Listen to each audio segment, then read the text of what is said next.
अस्सलाम वालेकुम व्यूअर्स, मैं अरहम नासिर और आप देख रहे हैं कारपूल विद अरहम। आज आप हैरान होंगे कि ये कारपूल में वीडियो क्यों नहीं शूट हो रही है, ये इंटरव्यू वीडियो कारपूल में क्यों नहीं हो रहा। इसका है मकसद तो ये है कि पेट्रोल बहुत ज़्यादा महंगा हो चुका है, तो गाड़ी का इतनी देर एसी चलना नाकाबिले बर्दाश्त है।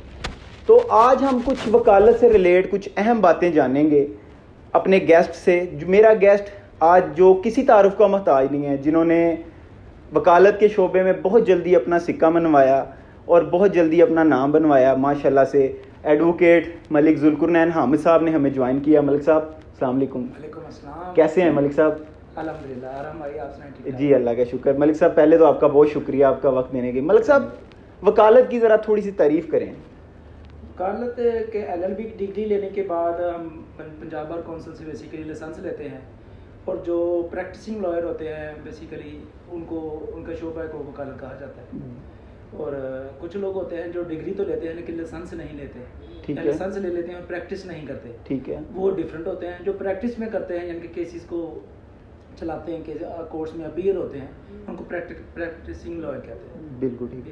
ये तो मलिक साहब वकालत के शोबे में इस टाइम बहुत से नौजवानों का रुझान है, देख मेजॉरिटी ऑफ यंगस्टर इसकी तरफ जा रहे हैं। ऑलमोस्ट हर घर में से एक लॉयर लाजमी बन रहा है।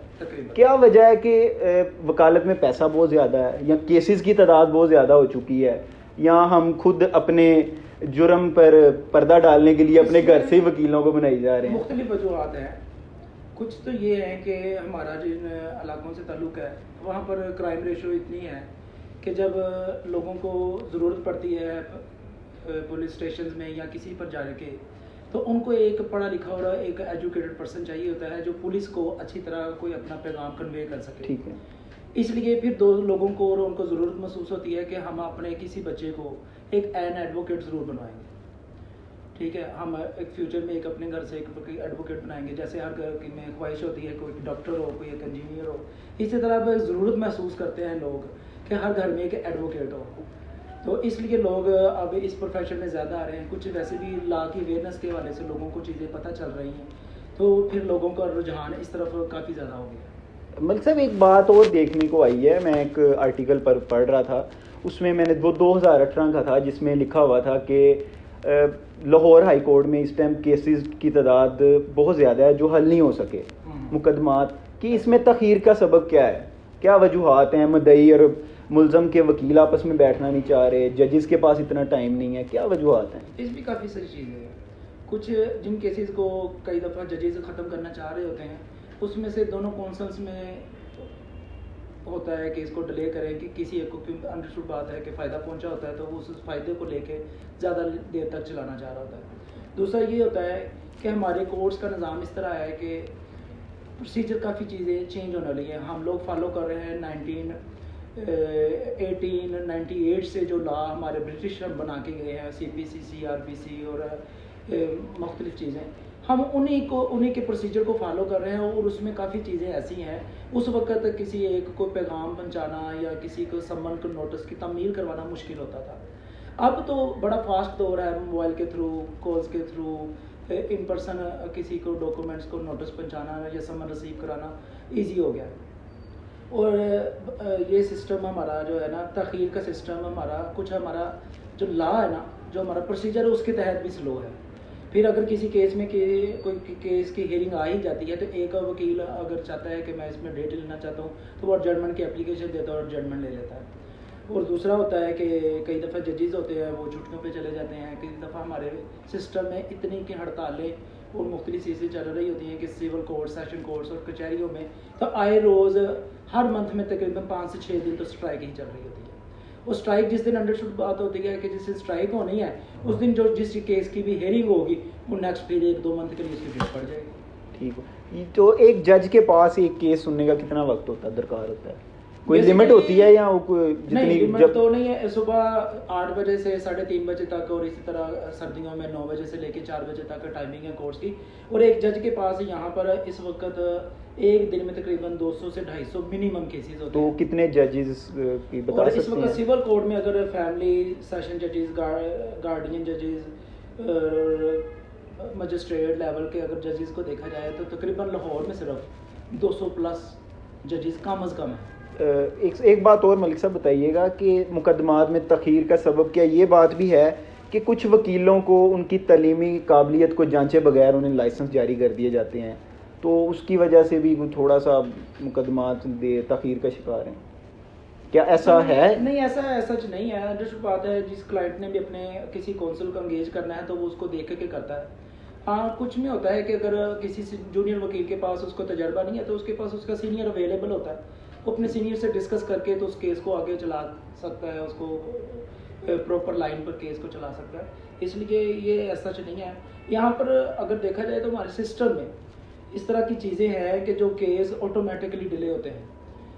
ठीक है, तो वो सिस्टम हमारा अगर उसको डिस्कस करना शुरू करेंगे तो बड़ा एक लंबी बहस है। ठीक है, बहस है जिसको हम लोग अभी चेंज भी करना चाहें तो बड़े सालों बाद वो जाके सिस्टम चेंज हो। कोई केस ऐसा बताएं जो नॉट बेलेबल हो, जिसमें वो बेल मुमकिन नहीं है? बेल दो टाइप के केस होते हैं, एक होते हैं बेलेबल, एक होते हैं नॉन बेलेबल। जो बेलेबल होते हैं मोस्टली ऐसे कुछ केसेस हैं जिनकी सजा 3 साल से कम होती है, वो बेलेबल होते हैं। ठीक है। और ऐसे कुछ केसेस हैं जिनकी सजा 3 साल से ज्यादा होती है, वो नॉन बेलेबल होते हैं।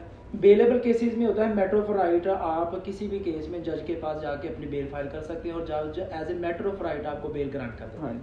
नॉन बेलेबल केसेस में जज की डिस्क्रिशनरी पावर है कि एक जज के पास आपने नॉन एबल केस में आपने बेल अपना फाइल की और जज के पास अब जज ने दोनों पार्टीज के हकाइक को सुन के आर्गूमेंट सुनने के बाद उसकी अज खुद एक डिस्क्रिशनरी पावर है कि वो देखता है कि इस बंदे को बेल ग्रांट करनी चाहिए या नहीं करनी चाहिए।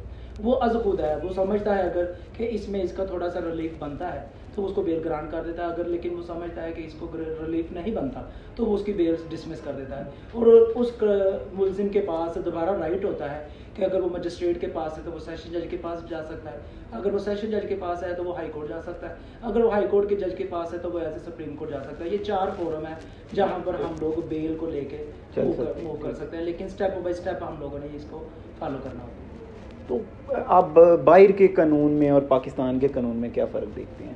लॉ, इसमें लॉ की फर्क बहुत ज़्यादा डिफरेंस है। हमारे जो मुल्क में जो बन गया वही है, उसके अलावा भी हमारे और उनमें वहाँ पर फ्लेक्सिबल चीज़ें काफ़ी हैं। वहाँ पे मुल्ज़म को ऑफ़र की जाती है कि आप अगर सच बोलते हैं तो आपको आपके जुर्म में इतनी फ्लेक्सिबिलिटी दिखा के आपको सज़ा कम दी जाएगी। ठीक है, जो कि हमारे पाकिस्तान में ये ऐसा बिल्कुल नहीं है। वहाँ पर ज़्यादातर डील्स हो जाती हैं और सिविल केसेस में तो मोस्टली डील्स ही वहाँ पर चलती हैं। एक मुल्ज़म अगर वो कोई सिविल केसेस का नेचर का केस है तो वो डील्स ऑफर करते हैं और वो अगर उनको एक्सेप्टेबल होती हैं तो उनको डील को फाइनल कर देते हैं। एक ज़रा मैंने कहा थोड़ा सा मजाकिया भी सवाल होना चाहिए। एक वो मुहावरा बड़ा बोला जाता है, इंग्लिश में कोट किया जाता है कि lawyer is always a liar. इस बात में कितनी सच्चाई है? नहीं, ऐसा चाहिए मेरे ख्याल में तो ये एक बात ही है कि फन की हद तक हम देखें, क्योंकि लॉयर ने तो लॉ के मुताबिक केस को प्रेजेंट करना है और जो उसके क्लाइंट ने उसको बताना है उसने लीगल लैंग्वेज में उसको कोर्ट में। अच्छा, एक बात और बताइए, क्लाइंट की क्या जिम्मेदारी होती है जब वो वकील कोई लॉयर अपना हायर करता है, तो क्या उसके चीज़ें मद्देनजर रखे? क्लाइंट की होती है कि अगर सिविल नेचर का केस है तो जो उसके डॉक्यूमेंट्स केस में रिक्वायर्ड होते हैं, कौंसल को जो भी उसके केस को प्रेजेंट करने के लिए डॉक्यूमेंट्स रिक्वायर्ड होते हैं, क्लाइंट को चाहिए कि वो डॉक्यूमेंट्स प्रोवाइड करें। ठीक है। अगर एक फर्ज करें प्रॉपर्टी का मैटर है तो रजिस्ट्री की कॉपीज़ हैं, आईडी कार्ड्स की कॉपीज़ हैं, लीगल हेयर्स का कोई डॉक्यूमेंट है तो तमाम लीगल हेयर्स के डॉक्यूमेंट्स चाहिए होते हैं, फारसी चाहिए होता है मुख्तलिफ। इसी तरह कुछ और भी ये क्लाइंट्स की जिम्मेदारियाँ हैं कि वो अपने केस को अच्छी तरह प्रेजेंट करने के लिए अपने कौंसल को अपने डॉक्यूमेंट्स पूरे प्रोवाइड कर दें और हकायक पूरे अच्छी तरह अगर वो बता देगा तो उसका कौंसल उसके केस को अच्छी तरह कोर्ट में प्रेजेंट करेगा ताकि वो उस चीज़ को प्रिपेयर करके कोर्ट में जाएगा जो जज साहब को या दूसरे कौंसल को ज़रूरत हो।